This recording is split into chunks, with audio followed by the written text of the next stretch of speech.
స్వాగతం. వార్తల్లోని ముఖ్యాంశాలు.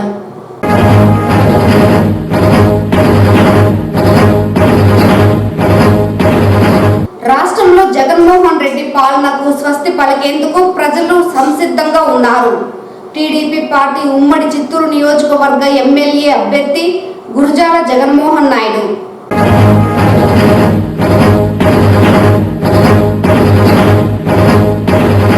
చిత్తూరు నగరంలో రన్ ఫర్ జీసస్ కార్యక్రమాన్ని ఘనంగా నిర్వహించిన క్రైస్తవ సోదరులు యేసుక్రీస్తు బోధించిన క్షమ, ప్రేమ, త్యాగం వంటి గుణాలు మానవాళికి మార్గదర్శనం కావాలని పిలుపు. వార్తల్లోని వివరాలు. రాష్ట్రంలో జగన్మోహన్ రెడ్డి పాలనకు స్వస్తి పలికేందుకు ప్రజలు సంసిద్ధంగా ఉన్నారని తెలుగుదేశం పార్టీ ఉమ్మడి ఎమ్మెల్యే అభ్యర్థి గురజాల జగన్మోహన్ నాయుడు అన్నారు. ఈ సందర్భంగా శనివారం చిత్తూరు తాళంబేడు గ్రామ పంచాయతీకి చెందిన దొడ్డి అనంతాపురం గ్రామంలో గడప గడపకు ప్రచార కార్యక్రమం చేపట్టారు. ఈ సందర్భంగా మండలాలలో నెలకొన్న సమస్యలు విని తెలుసుకున్న ఆయన టీడీపీ ప్రభుత్వం అధికారంలోకి రాగానే సమస్యలు సత్వరమే పరిష్కరించే దిశగా చర్యలు చేపడతామని హామీ ఇచ్చారు. టీడీపీ, బీజేపీ, జనసేన ఉమ్మడిగా ప్రభుత్వాన్ని ఏర్పాటు చేయడం తథ్యమని, ప్రజల కష్టాలను అడుగడుగున తెలుసుకొని ఒక విజనరీ ఉన్న నేతగా టీడీపీ అధినేత చంద్రబాబు సుపరిపాలన అందించనున్నారని గుర్తు చేశారు. అలాగే చిత్తూరు ఉమ్మడి ఎమ్మెల్యే అభ్యర్థిగా తనను గెలిపిస్తే చిత్తూరు నియోజకవర్గాన్ని పూర్తి స్థాయిలో అభివృద్ధి చేస్తానని హామీ ఇచ్చారు.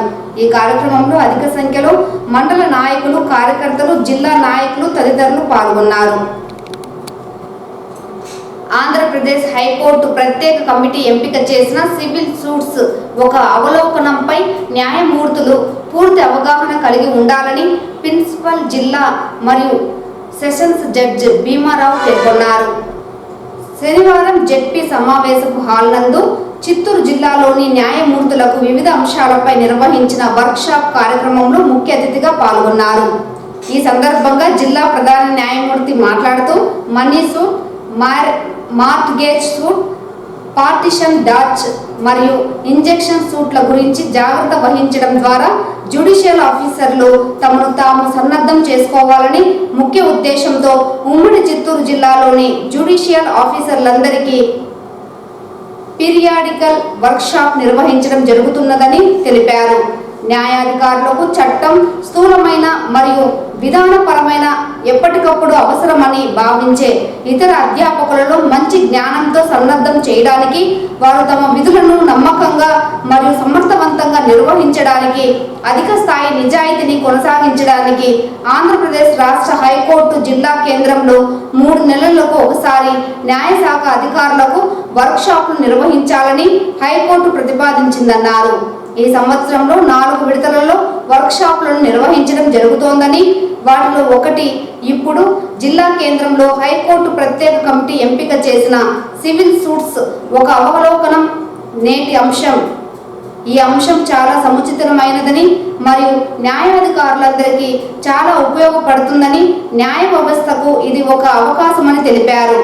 ఈ సమావేశంలో జిల్లా న్యాయ సేవాధికార సంస్థ కార్యదర్శి మరియు senior civil judge doctor Karunakumar, జిల్లా judge Anwar Basha, POCSO court జిల్లా జడ్జ్ శ్రీమతి శాంతి, 8వ అదనపు జిల్లా జడ్జ్ శ్రీమతి శ్రీదేవి, అదనపు senior civil judge Vennela, principal junior civil judge Umadevi, 1వ అదనపు జూనియర్ సివిల్ జడ్జ్ మాధవి, 3వ అదనపు 1వ తరగతి మెజిస్ట్రేట్ శ్రీనివాస్ మూర్తి, 4వ అదనపు judicial magistrate Babajan, special judicial magistrate Shrimati Keerthana, ఉమ్మడి చిత్తూరు జిల్లాలోని అదనపు సీనియర్ మరియు జూనియర్ జడ్జీలు, కోర్టు సిబ్బంది తదితరులు పాల్గొన్నారు.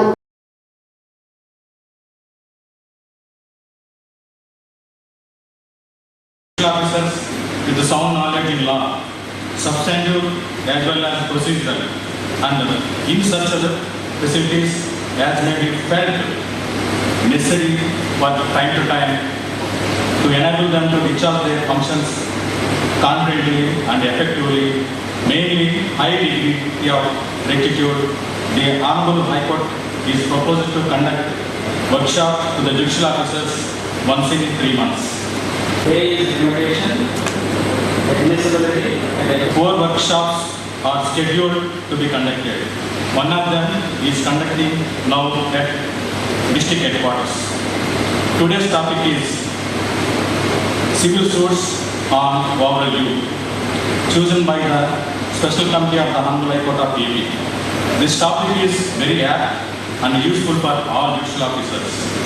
It is an opportunity for the judicial officers to equip themselves by understanding the very concept of money suits, mortgage suits, partition suits, declaration and injunction suits.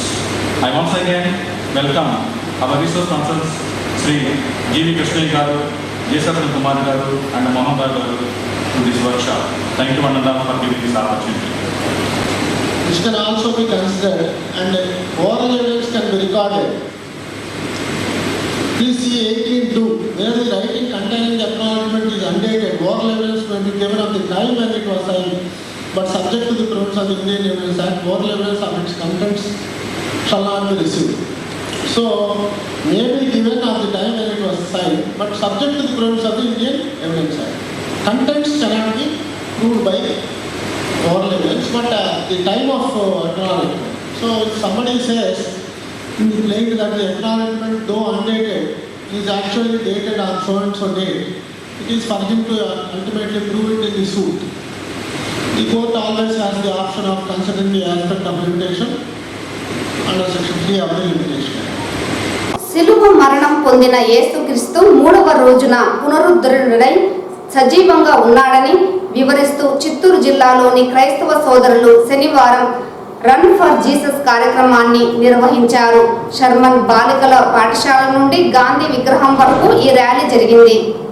ప్రపంచ మానవాళి కోసం యేసుక్రీస్తు కఠినమైన శిలువ మరణం పొంది మూడవ రోజున పునరుద్ధరించి సజీవంగా ఉన్నాడని ఈ సందేశాన్ని వివరిస్తూ క్రైస్తవులు రన్ ఫర్ జీసస్ కార్యక్రమాన్ని నిర్వహించినట్లు రెవరెండ్ ప్రేమ్ కుమార్ తెలిపారు. శనివారం ఉదయం రన్ ఫర్ జీసస్ కార్యక్రమంలో చిత్తూరు నగరంలోని క్రైస్తవులు పాల్గొన్నారు. షర్మన్ బాలికల ఉన్నత పాఠశాల నుండి గాంధీ విగ్రహం వరకు జరిగిన ర్యాలీ అనంతరం క్రైస్తవ గురువులు ప్రత్యేక ప్రార్థన నిర్వహించారు. జరుగుతున్న ఎన్నికల్లో మంచి పరిపాలనను ఎన్నుకునే విధంగా ప్రజలకు శక్తిని ప్రసాదించాలని, దేశము, నగరము, రాష్ట్ర సుభిక్షంగా ఉండాలని వేడుకున్నారన్నారు. యేసుక్రీస్తు బోధించిన క్షమ, ప్రేమ, త్యాగం వంటి గుణాలు మానవాళికి మార్గదర్శకగా ఉన్నాయని, వాటిని అవలంబించి జీవనాన్ని సాగిస్తే ఉత్తమ జీవితాన్ని పొందవచ్చునని వివరించారు. ఈ కార్యక్రమంలో దక్షిణ ఇండియా క్రైస్తవ సంఘం, Roman Catholic church hosanna, northern area chairman reverend Emmanuel తదితరులు పాల్గొన్నారు.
ఐక్యత వాస్తవం మనం అనేకులు చెప్పడానికి వచ్చినాం. ఈ సమయంలో మరి ఇద్దరు వ్యక్తులు మనతో క్లుప్తంగా మరి ఎందుకొరకు మనం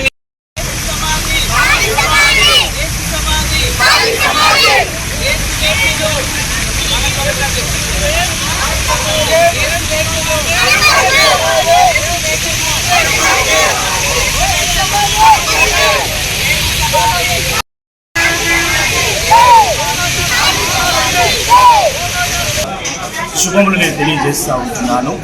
ఈరోజు రాష్ట్రమంతా కూడా రన్ ఫర్ జీఎస్ అనేటువంటి కార్యక్రమాన్ని చేస్తూ ఉన్నారు.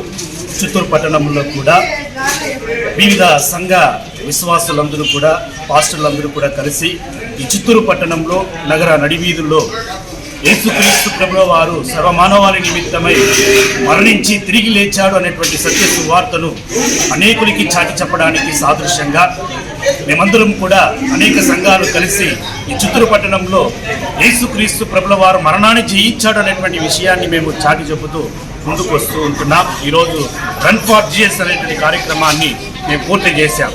ప్రియమైనటువంటి వారు, బైబిల్ గ్రంథంలో ఆనాటి దినాల్లో యేసుక్రీస్తు ప్రభుల వారి యొక్క సమాధి వద్దకు స్త్రీలు కొంతమంది వెళ్ళి చూచి అక్కడ యేసుక్రీస్తు ప్రభుల వారు మరణాన్ని జయించి తిరిగి లేచాడు, యేసుక్రీస్తు యొక్క సమాధి ఖాళీ సమాధి అనేటువంటి ఆ వార్తను విని కొంతమంది శిష్యులకు తెలియజేశారు. పరిగెత్తుకుని వచ్చి శిష్యులకు అందించారు. అక్కడి నుండి శిష్యులు ఇతరులకి తీసుకొని దేశం కోసం ప్రాణత్యాగం చేసిన ఇందిరమ్మ రాజ్యాన్ని స్థాపించేందుకు ప్రతి ఒక్కరూ నడుం బిగించాలని జీడీ నెల్లూరు కాంగ్రెస్ పార్టీ ఇన్ఛార్జ్ రమేష్ పిలుపునిచ్చారు. శనివారం చిత్తూరులో మీడియాతో మాట్లాడుతూ కేంద్రంలోని బీజేపీ వైసీపీ ప్రభుత్వాలు ప్రజాసేవ చేయడంలో విఫలమైందని ఆరోపించారు. ప్రస్తుతం ప్రజలు కాంగ్రెస్ వైపు చూస్తున్నారని, రానున్న ఎన్నికల్లో ప్రజలు కాంగ్రెస్ పార్టీకి పట్టం కట్టడం ఖాయమని ధీమా వ్యక్తం చేశారు. జీడీ నెల్లూరు నుండి ఎంపికైన రాష్ట్ర డిప్యూటీ ముఖ్యమంత్రి నారాయణస్వామి దళితుల ద్రోహి అని అన్నారు. ఏనాడు దళితుల అభివృద్ధి గురించి పట్టించుకునే పాపాన పోలేదని విమర్శించారు. దళితులు బాగుపడాలంటే కాంగ్రెస్ పార్టీ అధికారంలోకి రావాలని తాను జీడీ నెల్లూరు నియోజకవర్గంలో అభ్యర్థిగా పోటీ చేయనున్నట్లు తెలిపారు. ప్రజలు తనను ఆశీర్వదించి గెలిపించాలని రమేష్ విజ్ఞప్తి చేశారు. ఈ కార్యక్రమంలో కాంగ్రెస్ పార్టీ నాయకులు ప్రసాద్ తదితరులు పాల్గొన్నారు. తోడ్పడి ఇక్కడ అభివృద్ధికి తోడ్పడి మా అందరికి కూడా సహాయ సహకారాలు అందిస్తానని మాటిచ్చారు. కాబట్టి మేము నా దళిత జాతి కోసం పోరాటం కోసం నేను మేడం తరఫున పార్టీలో చేరడం జరిగింది. ఖచ్చితంగా రాబోయే కాలంలో ఇప్పుడు రాబోయే ఎలక్షన్ల ఎన్నికల్లో కూడా ఖచ్చితంగా కాంగ్రెస్ జెండా ఇక్కడ ఎగరేసి అఖండ మెజారిటీతో నేను గెలిపించి చూపిస్తానని మేడం గారు ఇక్కడ చెప్పడం జరిగింది. ఈరోజు ప్రజలైతేనేమి, వైఎస్ఆర్ పార్టీ కార్యకర్తలు అయితేనేమి ప్రతి ఒక్కరు కూడా నారాయణ స్వామి గారి ధోరణి నచ్చకుండా అందరూ ఆయన మీద పూర్తిగా విశ్వాసాన్ని కోల్పోయి ఎదురు చూస్తున్నారు. ఎప్పుడెప్పుడు ఎన్నికలు రావాలని. ఖచ్చితంగా రాబోయే ఎన్నికల్లో ప్రతి ఒక్కరు కూడా కాంగ్రెస్ వైపు చూస్తున్నారు. ఖచ్చితంగా కాంగ్రెస్ని ఆదరించి కాంగ్రెస్కి మంచి మద్దతు పలికి మమ్మల్ని అఖండ మెజారిటీతో గెలిపించాలని దృఢ నిశ్చయంతో ఉన్నారు. కాబట్టి ఎట్టి పరిస్థితిలో డిప్యూటీ సీఎం గారి కూతురు స్థానికురాలు కాదు కాబట్టి ఇక్కడ ఏ రోజు ఆమె వచ్చి ఎవరికి సహాయం చేయలేదు, ఏ పేద ప్రజలకి ఆమె సహాయం చేయలేదు. కాబట్టి ఆమెను ఖచ్చితంగా ఓడించి ఆమెను ఇంటికి పంపించే కార్యక్రమాలు కూడా చేయడానికి మేమందరూ కూడా సిద్ధంగా ఉన్నాము. చివరిగా నిన్న మొన్నటి రోజు మన ముఖ్యమంత్రి వర్యులు ఆయన చేతగాని తన వల్ల ఇక్కడ అసమ్మతి వర్గాలను కలుపుకునే ప్రయత్నం చేయడంలో అతని ఇంటి నుంచి బయట రాకుండా ఆ పార్టీ పెద్దలను తీసుకొచ్చి ఇక్కడ అసమ్మతి వర్గాన్ని కలిపే ప్రయత్నం చేశారు. నిజంగా సిగ్గుతో తలదించుకుంటున్న ఈరోజు దళిత జాతిలో పుట్టి 50 సంవత్సరాల అనుభవం ఉన్న ఒక వ్యక్తి 10 సంవత్సరాలుగా పార్టీలో ఉండి 5 సంవత్సరాలుగా డిప్యూటీ సీఎం పదవిని పొందినటువంటి వ్యక్తి నీ నియోజకవర్గంలో ప్రజలని నువ్వు కలుపుకోకుండా నీ పార్టీలో ఉన్నటువంటి నాయకుల్ని కార్యకర్తలని నువ్వు కలుపుకునే ప్రయత్నంలో కూడా నువ్వు విఫలమయ్యి వారిని మధ్యస్థం చేయడానికి, వారిని అసమ్మతి వాళ్ళని కలిపే ప్రయత్నం కూడా నువ్వు చేయడానికి నీకు చేత కాకుండా ఇంట్లో కూర్చొని నీ పార్టీ నుంచి పెద్దలను పంపించడము నిజంగా ఇది బాధాకరమైన విషయము. ఎందుకంటే నువ్వు చేసిన తప్పులు నువ్వు బయట తిరగలేని పరిస్థితి వచ్చింది. ఈ రోజు నువ్వు ఏ మొహం పెట్టుకొని బయట ప్రజల్లోకి వెళ్తావు అనేటువంటి పరిస్థితి వచ్చింది. కాబట్టి మీరు ధైర్యంగా కార్యకర్తలు కలిపే ప్రయత్నం మీరు చేయలేకపోయినారు. ఇది మేము పూర్తిగా దళిత జాతి కూడా సిగ్గుతో తలదించుకొని రాబోయే కాలంలో మీ కుటుంబ పాలనకు అంతం చెప్పి మళ్ళీ కాంగ్రెస్ జెండా ఎగరేసి మళ్ళీ ఇందిరమ్మ రాజ్యాన్ని మేము ఇక్కడ స్థాపించడానికి కంకణం కట్టుకున్నాము. ఎస్సీ వర్గీకరణకు మద్దతిచ్చిన ఎన్డీఏ కూటమికి మాదిగల మద్దతు ఉంటుందని మాదిగ రిజర్వేషన్ పోరాట సమితి ఎంఆర్పీఎస్ జిల్లా అధ్యక్షుడు ప్రకాష్ తెలిపారు. చిత్తూరు ప్రెస్ క్లబ్ లో ఏర్పాటు చేసిన మీడియా సమావేశంలో ఎంఆర్పీఎస్ నాయకులతో కలిసి ప్రకాష్ మీడియాతో మాట్లాడారు. గత 20 సంవత్సరాలుగా ఎస్సీ వర్గీకరణ ప్రభుత్వాలు ముందుకు రాలేదని, ఈ సందర్భంగా రాష్ట్ర ముఖ్యమంత్రి వైఎస్ జగన్మోహన్ రెడ్డికి ఎస్సీ వర్గీకరణ చేయాలని విజ్ఞప్తి చేస్తే కనీసం అపాయింట్మెంట్ కూడా ఇవ్వలేదని ఆవేదన వ్యక్తం చేశారు. ఇలాంటి తరుణంలో కేంద్రంలో బీజేపీ ప్రభుత్వం, రాష్ట్రంలో వచ్చే పార్టీ అధినేత చంద్రబాబు నాయుడు వర్గీకరణకు అనుకూలంగా ఉండడంతో ఎన్డీఏ భాగస్వామ్య కూటమికి మాదిగల మద్దతు తెలపాలని నిర్ణయించినట్లు పేర్కొన్నారు. ఈ మేరకు ప్రతి గ్రామంలో ఎన్డీఏ కూటమి అభ్యర్థులను గెలిపించేందుకు కృషి చేస్తున్నట్లు తెలిపారు. ఈ కార్యక్రమంలో ఎంఆర్పీఎస్ నాయకులు, కార్యకర్తలు పాల్గొన్నారు. పథకాల విషయం కానీ, ఆరోగ్యశ్రీ విషయం కానీ, ఇవన్నిటి కూడా మాన్య శ్రీ మందకృష్ణ మాదిగ గారి ఆధ్వర్యంలో ఎంఆర్పీఎస్ తరఫున మేమన్నిటి కూడా సాధించి పెట్టాం. ఈ సందర్భంలో ఎన్నికల సమయంలో మాదిగలు అనే వాళ్ళు గుర్తుకొస్తారు కాబట్టి ప్రభుత్వాలందరికీ కూడా మేము తెలియజేయడం ఏమంటే, ఏదైతే ఎస్సీలో పిలువబడే 59 ఉపకులాలకి న్యాయం చేయాలని చెప్పేసి మన శ్రీ మందకృష్ణ మాదిగ గారు ప్రయత్నంలో భాగంగా ఎస్సీల్ని చిన్న చూపు చూస్తున్నటువంటి గత 5 సంవత్సరాలుగా వైఎస్ జగన్మోహన్ రెడ్డి ప్రభుత్వం మాకి సమన్యాయం చేయాలని చెప్పేసి ఇంతకు ముందే మన శ్రీ మందకృష్ణ మాదిగ గారు ఆయనకి అపాయింట్మెంట్ కోరడంతో ఆయన నిరాకరించడం, మరి అదేవిధంగా చంద్రబాబు నాయుడు గారు ముందంజగానే ఎస్సీలకి వర్గీకరణ జరిగితేనే న్యాయం జరుగుతుందని చెప్పి ఆయన మాట్లాడడంతో మేము ఆయన్ని మందకృష్ణ మాదిగ గారి ఆధ్వర్యంలో కలవడం జరిగింది. ఆయన మా 35 సమస్యల్ని ఆయన దృష్టికి తీసుకెళ్లడంతో ఆయన ఖచ్చితంగా మాదిగలకు న్యాయం చేస్తాం, అండగా ఉంటామని చెప్పేసి మాకు హామీ ఇవ్వడంతో ఎన్డీఏ కూటమితో మేము ఆంధ్రప్రదేశ్ రాష్ట్రంలో ఖచ్చితంగా ఎన్డీఏ కూటమికి మద్దతు ఇస్తూ మాదిగ రిజర్వేషన్ పోరాట సమితి ఎంఆర్పీఎస్ ఆధ్వర్యంలో పనిచేస్తున్న సందర్భంలో ఎప్పుడైతే ఈరోజు 30వ తేదీన గుంటూరులో మాదిగల ఆత్మీయ సమావేశం అనేదాన్ని ఏర్పాటు చేసుకోవడంతో మందకృష్ణ మాదిగ గారి ఆధ్వర్యంలో జగన్మోహన్ రెడ్డి గారి కుట్రతో దాన్ని ఆపేయడంతో అధికారులు మరియు పోలీస్ యంత్రాంగాన్ని అడ్డు పెట్టుకొని మా సభను ఆపేయడం జరిగింది. ఏదైతే మీకు పర్మిషన్ లేదని చెప్పేసి మాకు జూమ్ కాల్ ద్వారా శ్రీ మందకృష్ణ మాదిగ గారు తెలపడంతో దాన్ని ఏప్రిల్ 7వ తేదీన పర్మిషన్తో సహా ప్రతి గ్రామం నుండి మాదిగల్ని ఏకం చేస్తూ అత్యధిక సంఖ్యలో ఆంధ్రప్రదేశ్లో మాదిగలు ఉన్నారనే నినాదంతో ఆంధ్రప్రదేశ్ గ్రామ మాదిగ ఆత్మీయ సమావేశం అనే నినాదంతో గుంటూరులో అత్యధిక పెద్ద సంఖ్యలో మేము సమావేశాన్ని ఏర్పాటు చేసుకుంటూ జగన్మోహన్ రెడ్డిని గద్దెదించే దిశగా మాదిగలంతా ఏకంగా ఎన్డీఏ కూటమికి మద్దతిస్తూ మేము పనిచేస్తామనేసి శ్రీ మందకృష్ణ మాదిగ గారి పక్షాన తెలియజేసుకుంటూ, ప్రభుత్వ భూములను రాజకీయ నాయకులు కబ్జా చేస్తున్నా, నిరుపేదలకు ప్రభుత్వం ఇచ్చిన ఇళ్ల స్థలాలను రాజకీయ దళారులు కబ్జా చేస్తున్నా, ప్రభుత్వ రెవెన్యూ అధికారులు ఎలాంటి చర్యలు చేపట్టకపోవడం బాధాకరమని సిపిఐ చిత్తూరు జిల్లా కార్యదర్శి నాగరాజు విమర్శించారు. చిత్తూరు జిల్లా కేంద్రమైన ఇరువారం సమీపంలోని Chittoor to Tirupati, Tirupati to Bengaluru bypass road అతి సమీపంలోని ప్రభుత్వ భూములను రాజకీయ నాయకుల అండదండలతో కబ్జాలు చేస్తున్నా, అలాగే మురుకంపట్టు సమీపంలో ఇందిరమ్మ కాలనీలో, గిరింపేట ప్రశాంత్ నగర్ సమీపంలోని వైఎస్ఆర్ కాలనీలో ప్రభుత్వం నిరుపేదలకు మంజూరు చేసిన ఇండ్ల స్థలాలను దౌర్జన్యంగా ఆక్రమణలకు గురి అవుతున్నా, జిల్లా రెవెన్యూ అధికారులు వారిపై ఎలాంటి చట్టపరమైన చర్యలు తీసుకోకపోవడం బాధాకరమన్నారు.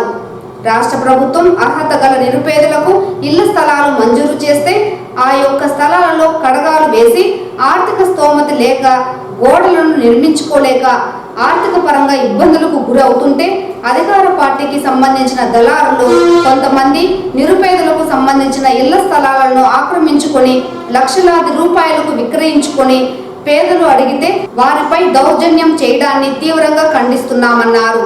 జిల్లా కేంద్రంలో ప్రభుత్వ భూములు, ప్రభుత్వం నిరుపేదలకు ఇచ్చిన ఇళ్ల స్థలాలు కబ్జాలకు, ఆక్రమణలకు గురి అవుతుంటే ప్రభుత్వం రెవెన్యూ అధికారులు చూసి చూడనట్లుగా వ్యవహరించడం, నిరుపేదలు తమకు ఫిర్యాదు చేసినా పట్టించుకోకపోవడం, నిర్లక్ష్యం వహించడం ఏంటని సూటిగా ప్రశ్నించారు. రెవెన్యూ అధికారులు నిజాయితీగా వ్యవహరిస్తే ఇలాంటి సంఘటనలు జరిగేది కాదని అన్నారు. ఇప్పటికైనా జిల్లా కలెక్టర్, జిల్లా జాయింట్ కలెక్టర్ జోక్యం చేసుకొని ప్రభుత్వ భూములు ఆక్రమణకు, కబ్జాకు గురి కాకుండా కాపాడాలని, అలాగే ప్రభుత్వ నిరుపేద లబ్ధిదారుల మంజూరు చేసిన ఇళ్ల స్థలాలు ఆక్రమణలకు, కబ్జాలకు గురి కాకుండా నిజమైన లబ్ధిదారులకు చెందే విధంగా చర్యలు చేపట్టాలని, లేని పక్షంలో ప్రజల పక్షాన నిలిచి సిపిఐ పోరాటం చేపట్టవలసి వస్తుందని హెచ్చరించారు. నాయకులు, ప్రజాప్రతినిధులకు సంబంధించినటువంటి అనుచరులు ఇక్కడ భూ కబ్జా చేస్తున్నారు. ఈ ప్రభుత్వ భూమిని కొల్లగొడతా ఉన్నారు. అయినప్పటికీ కూడా అధికారులు స్పందించకపోవడం చాలా బాధాకరం, దురదృష్టకరం. దీన్ని భారత కమ్యూనిస్ట్ పార్టీగా తీవ్రంగా ఖండిస్తున్నాం. అదేవిధంగా ఇక్కడ చిత్తూరు నగరంలో ఉన్నటువంటి మురకంబెట్టి సమీపంలో ఇందిరమ్మ కాలనీ, అదేవిధంగా ఇక్కడ గిరింపేటలోని వైఎస్ఆర్ కాలనీ, ఇలాంటి కాలనీలో, ఇందిరమ్మ కాలనీలో ప్రభుత్వం ఏదైతే రాష్ట్ర ప్రభుత్వం నిరుపేదలకు ఇచ్చిందో ఇళ్ల స్థలాలు, ఆ యొక్క స్థలాలను కూడా ఆక్రమించుకొని భూ కబ్జా చేసుకొని లక్షలుగా అమ్మేస్తూ ఉన్నారు. అంటే వాడుకు ఇచ్చినటువంటి భూమిలో కడగాలు వేసి గోడలు కట్టలేని పరిస్థితి, ఆర్థిక స్తోమత లేక వాళ్ళు చాలా ఇబ్బంది పడే తరుణంలో దాన్ని అదునుగా చూసుకొని కొంతమంది దళారులుగా ఏర్పడి, రాజకీయ పార్టీకి సంబంధించిన దళారులంతా ఏర్పడి ఆ భూములంతా కూడా, పేదవాళ్ళకి ఇచ్చినటువంటి భూములంతా కూడా అమ్మేసి విక్రయించేసి లక్షలు పోగు చేసుకుంటున్నారు. దీన్ని అడిగితే వాళ్ళ పైన దౌర్జన్యం పోతున్నారు. కానీ ఇక్కడున్నటువంటి రెవెన్యూ అధికారుల వల్లే ఇలాంతా జరుగుతూ ఉంది. ఈ రెవెన్యూ అధికారులు ఏం చేస్తున్నారు అనేది కూడా భారత కమ్యూనిస్ట్ పార్టీగా సూటిగా ప్రశ్నిస్తున్నాను. అధికారులకు తెలీదా? కళ్ళు మూసుకొని ఉన్నారా మీరు? పేదలు వచ్చి రిపోర్ట్ చేస్తే కూడా మీరు అడగడంలో నిర్లక్ష్యం వహిస్తున్నారు. దీనివల్ల ఇలాంటి సంఘటనలు జరుగుతూ ఉన్నాయి. అందుకోసమే భారత కమ్యూనిస్ట్ పార్టీగా మేము అడుగుతున్నాం, ఈ బైపాస్లో, ఇరువారం దగ్గర ఉన్న బైపాస్లో జరుగుతున్నటువంటి భూ కబ్జాలను ఆపాలి, ప్రభుత్వ భూములను కాపాడాలి. అదేవిధంగా ఇందిరమ్మ కాలనీలోను, అదేవిధంగా వైఎస్ఆర్ కాలనీలో జరుగుతున్నటువంటి భూముల్ని, విక్రయాల్ని, కబ్జాలు చేస్తున్నాడో ఆక్రమించుకున్న వాళ్ళపైన కూడా చర్యలు తీసుకొని ఏదైతే నిజమైన లబ్ధిదారులు ఉన్నారో వాళ్ళకంతా కూడా అప్పచెప్పాలని, దీనిపైన జిల్లా కలెక్టర్ గారు, జాయింట్ కలెక్టర్ గారు కూడా జోక్యం చేసుకొని దీన్ని కాపాడాలని, పేదల లబ్ధిదారులు, నిజమైన లబ్ధిదారులకు న్యాయం చేయాలని కూడా మేము డిమాండ్ చేస్తున్నాం. దేశంలో మతోన్మాద బీజేపీని, దానిని బలపరిచే వారిని 2024 ఎన్నికల్లో ఓడించాలని సిపిఎం జిల్లా కార్యదర్శి వాడ గంగరాజు పిలుపునిచ్చారు. ఈ సందర్భంగా ఆయన మాట్లాడుతూ, ఇప్పటికే దేశ సంపదను కార్పొరేట్ శక్తులకు అప్పగించడం వలన దేశంలో తీవ్ర సంక్షోభం ఏర్పడిందన్నారు. మోడీ విధానాల వల్లనే దేశంలో ఆర్థిక సంక్షోభం ఏర్పడిందని, అలాంటి పార్టీని 2024 లోక్సభ ఎన్నికల్లో అధికారంలోకి రానియకుండా ప్రజలందరూ తీర్పునివ్వాలని పిలుపునిచ్చారు. ప్రధానంగా ఆంధ్ర రాష్ట్రానికి ద్రోహం చేసిన బీజేపీ వారికి బుద్ధి చెప్పాలన్నారు. దేశంలోని అన్ని రాష్ట్రాలను తన గుప్పెట్లో పెట్టుకోవడానికి, రాష్ట్రాలకు ఉన్న హక్కులను కాలరాసి రాష్ట్రాలపై బీజేపీ పార్టీ దాడి చేస్తోందన్నారు. అలాంటి పార్టీని రాష్ట్రంలో అధికార పార్టీ, ప్రతిపక్ష పార్టీలన్నీ దాని వెనకాల ఉంటూ ప్రజలను మోసం చేస్తున్నారని, ప్రజాస్వామ్య దేశంలో ఎన్నికలు నిర్వహించే సమయంలో ప్రజాస్వామ్యాన్ని కాపాడుకునేందుకు ఓటు అనే ఆయుధంతో బీజేపీని ఓడించాలని పిలుపునిచ్చారు. బీజేపీ రాష్ట్రాల హక్కులను కాలరాస్తున్నది. దేశంలో అన్ని రకాల రాష్ట్రాలను తన గుప్పెట్లో పెట్టుకోవడానికి చాలా సీరియస్గా ప్రయత్నం చేస్తోంది. అందులో మన ఆంధ్రప్రదేశ్ను కూడా తన గుప్పిట్లో ఇప్పటికే 5 సంవత్సరాలుగా ఉన్న వైఎస్ జగన్మోహన్ రెడ్డి ప్రభుత్వం, మోడీ గుప్పిట్లో ఉన్నాడు. ఆంధ్ర రాష్ట్రానికి ప్రత్యేక హోదా ఇస్తానని చెప్పిన మోడీ మోసం చేశాడు. అలాంటి రాష్ట్రానికి ద్రోహం చేసిన మతోన్మాద బీజేపీ ప్రభుత్వానికి రేపు రాబోయే ఎన్నికల్లో బుద్ధి చెప్పాలని చెప్పి సిపిఎం పిలుపునిస్తోంది. అదేవిధంగా ఆ పార్టీకి అంటకాగుతున్న ఈ రాష్ట్రంలో అధికార పార్టీ, అదేవిధంగా ప్రతిపక్షంలో ఉన్న పార్టీలన్నీ కూడా బీజేపీకి ఈరోజు అంటకాగుతున్నాయి. అందువల్ల సిపిఎంగా ఈ జిల్లా ప్రజానీకానికి, మొత్తం దేశంలో ఉన్న ప్రజానీకానికి ఒకటి పిలుపునిస్తున్నది. దేశాన్ని రక్షించుకోవడానికి, మతోన్మాద కోరాల నుంచి రక్షించుకోవడానికి ప్రజలందరూ కూడా ఇండియా కూటమి అభ్యర్థులు గెలిపించాలని చెప్పి, అదేవిధంగా చిత్తూరు జిల్లాలో కూడా ఇండియా కూటమి అభ్యర్థులు గెలిపించాలని చెప్పి సిపిఎం చిత్తూరు జిల్లా కమిటీ పిలుపునిస్తున్నది. వాడా గంగరాజు, సిపిఎం చిత్తూరు జిల్లా కార్యదర్శి. తిరుమల శ్రీవారిని ఈరోజు ఉదయం వీఐపీ విరామ సమయంలో పలువురు ప్రముఖులు దర్శించుకున్నారు. స్వామివారిని దర్శించుకున్న వారిలో అయోధ్య ట్రస్ట్ మెంబర్లు, TDP MLC Srikanth, YCP MLA Madhusudan Reddy వేరువేరుగా స్వామివారి సేవలో పాల్గొని మొక్కులు చెల్లించుకున్నారు. శ్రీవారి దర్శనార్థం తిరుమలకు విచ్చేసిన వీరికి ఆలయ అధికారులు స్వాగతం పలికి దర్శన ఏర్పాట్లు చేశారు. అనంతరం రంగనాథ మండపంలో వేద పండితులు వేద ఆశీర్వచనం చేసి స్వామివారి తీర్థ ప్రసాదాలను అందజేశారు.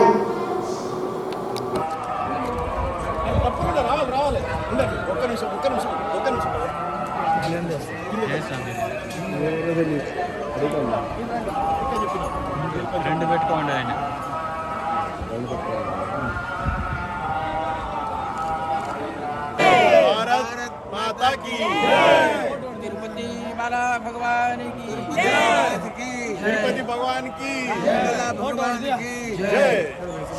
ఏడుకొండలవాడ వెంకటరమణ గోవింద గోవింద ఏడుకొండలవాడ వెంకటరమణ గోవింద జై శ్రీరామ్ జై శ్రీరామ్ జై